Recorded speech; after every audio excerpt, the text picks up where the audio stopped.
alarm clock Britain. And we want people who are out there working to be genuinely better off working than they are on a whole range of benefits. And it's perhaps on benefits as much as anything else that I was keen to do this speech today. There seem to have been several misunderstandings as to where Reform stands on benefits, as if we are the party that will throw around the money like confetti, based, I think, around my comments on the two-child cap and removing it. Now, no one actually listened to what I said. I mean, this happens, I know. But what I said was we should remove the two-child cap for British working couples. And what I meant by that is for lower-paid couples who are both working, the cost of childcare is exorbitant.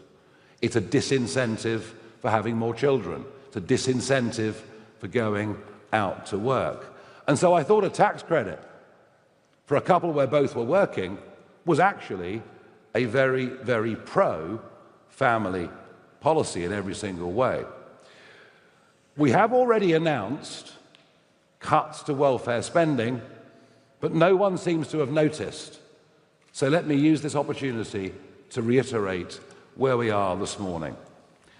My colleague Lee Anderson and Zia Youssef did a press conference earlier on this week dealing specifically with PIP claims, saying that we would take away claims from people who were on PIP for non-major anxiety. That policy alone, given the daily, weekly, monthly rate of new sign-ons, that policy alone would save us $9 billion a year by 2029 under current predictions. And in fact, all disability claims will have to be dealt with in person. All disability claims will have to be reassessed. There'll be no more Zoom, 5 or 10 minutes on a Zoom and be signed off with some sort of malady. And there'll be no more family GP feeling pressured into signing people off. It'll all be done by independent third party. And you don't think this matters? Well, just think about this. There has been a 50% increase in disability claims in Britain over the course of the last 5 years.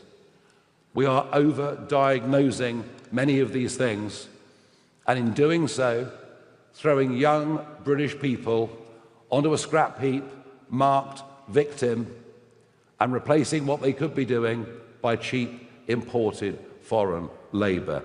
It is madness, and I would further point to the Boris wave. Indefinite leave to remain that begins to kick in very, very shortly for 1 million or more people who are in this country who will be able to claim benefits for the whole of their lives and to bring in dependents as well. There are some think tanks that estimate this particular cohort could cost up to £200 billion over the course of their lifetime. So in terms of benefit cuts, I think we've just proposed the biggest benefit cuts you've probably ever heard any government do, and I will make this absolute promise. We will substantially cut the benefits bill. We will reduce the size of the public sector. We will look, as we've already started, at public sector pensions, which are a massive liability, and from the early work that Richard has done, we can see these funds are paying fees that are way out of line for what should be appropriate and being badly mismanaged. On the cost of living, we will cut people's energy bills. Now, Keir Starmer said he'd cut them by £300. They're up £285. And if Mr Miliband's wind plan comes in, we'll have locked in higher energy for decades to come. We reckon sensibly we could cut £165 per annum off everybody's electricity bill. But it's in the area of population explosion, it's in the area of mass migration where perhaps we can help a lot.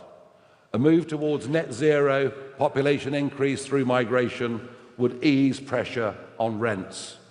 It would ease pressure on house price affordability. And we will commit to the biggest building programme of genuinely affordable housing in this country that has ever been seen.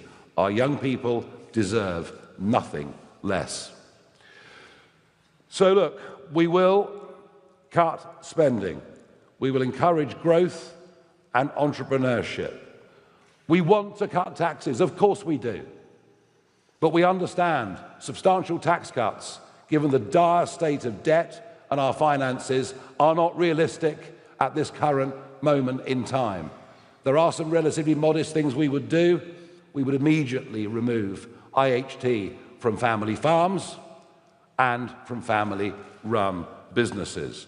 And we will raise the thresholds at which people start to pay tax to begin the process of getting people out of the 16-hour-a-week working debt trap that so many people find themselves in. The state of the finances, the state of the economy is far, far worse than it was in the run-up to a 2024 general election.